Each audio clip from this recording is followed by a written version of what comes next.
5 seconds.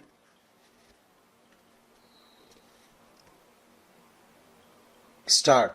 My dear countrymen, this grand festival of independence is a celebration of the 140 crore resolution of our people.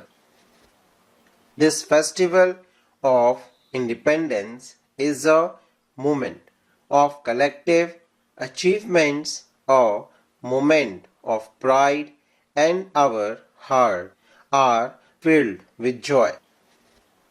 The nation is continuously strengthening the spirit of unity. Today, 140 crore Indians are adorned in the colors of the tricolor. Har Ghar Tiranga is fluttering whether from the deserts, the Himalayan peak, the sea shores, or densely populated regions, and everywhere there is one echo, one cheer, the praise of our motherland dearer to us than life itself. In 1947, with endless possibilities and the strength of millions of arms, our country became free. The aspirations of the nation were taking flight, but the challenges were even greater.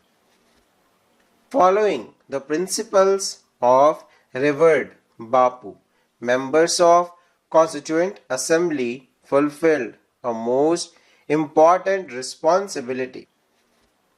For 75 years, the Constitution of Bharat has been guiding us like a lighthouse. The maker of our Constitution, many learned and great leaders like Dr. Rajendra Prasad, Baba Saheb Ambedkar, Pandit Nehru, Sardar Vallabhbhai Patel, Dr. Sarvapalli Radhakrishnan played a vital role. Our women too made significant contributions. Scholars like Hansa Mehta and Dakshayani Velayudhan played their part in strengthening the Constitution of Bharat. Today, I bow with respect to these makers of the Constitution who guided and gave direction to the country from the ramparts of the Red Fort. Today, we are also celebrating the 125th birth anniversary of Dr. Syama Prasad Mukherjee. Dr. Syama Prasad Mukherjee was the first great personality of the nation to sacrifice his life for the Constitution of Bharat. His sacrifice for the Constitution, the removal of the wall of Article 370 and the realization of the mantra of one nation, one constitution have been our true tribute to Dr. Syama Prasad Mukherjee.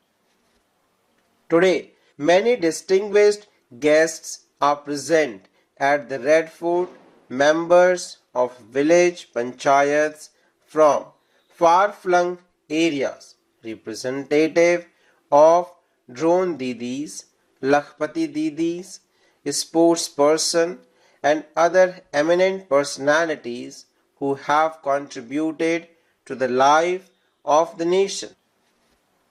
In a way, I am experiencing a mini Bharat before my eyes. And the vast Bharat is also connected to the Red Fort through technology. On this grand festival of independence, I extend my heartfelt greetings to my fellow countrymen, to lovers of Bharat spread across the world and to our friends everywhere. Nature is testing us all. In the past few days, we have faced many natural disasters, landslides, cloudbursts, and countless other calamities. Our sympathies are with the victims. The state government and the central government working together are fully engaged in rescue operations, relief efforts and rehabilitation work. I see special significance in today's 15th August. I feel great pride that today I have the opportunity to salute the brave warriors of Operation Sindoor from the ramparts of the Red Fort.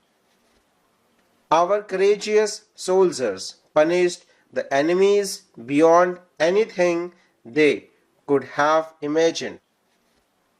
On 22nd April, terrorists crossed the border and committed a massacre in Pahalgam, killing people after asking their religion, shooting husbands in front of their wives, and executing fathers in front of their children. The entire nation was filled with outrage, and the whole world was shocked by such a massacre. Operation Sindoor was the expression of that outrage. After the events of that 22nd, we gave our army complete freedom. Let them decide the strategy, choose the target, and select the timing. And our army accomplished something that had not happened in decades. Penetrating hundreds of kilometers into enemy territory, they reduced terrorist headquarters to dust and turned terrorist headquarters into ruins. Pakistan is still sleepless. The devastation in Pakistan has been so huge that every day brings new revelations and fresh information. Our nation has endured terrorism for many decades. The heart of the country has been pierced time and again. Now we have established a new normal. Those who nurture and harbor terrorism and those who empower terrorists will no longer be seen as separate. They are all equal enemies of humanity with no distinction between them. Bharat has now decided that we will no longer tolerate these nuclear threats. The nuclear blackmail that has gone on for so long will no longer be endured. If our enemies continue this attempt in the future, our army will decide on its own terms at the time of its choosing in the manner it deems fit and target the objectives it selects, and we will act accordingly. We will give a fitting and crushing response.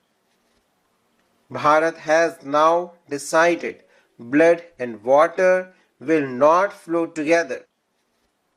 The people of the country now fully understand how unjust and one-sided the Indus Water Treaty has been.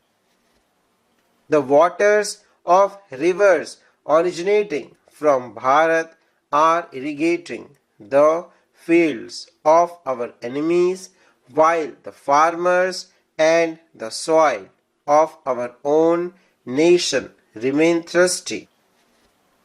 The form of the Indus Agreement that Bharat has endured for decades will not be tolerated any longer. This agreement is unacceptable to us in the interest of our farmers and in the interest of the nation. Full stop.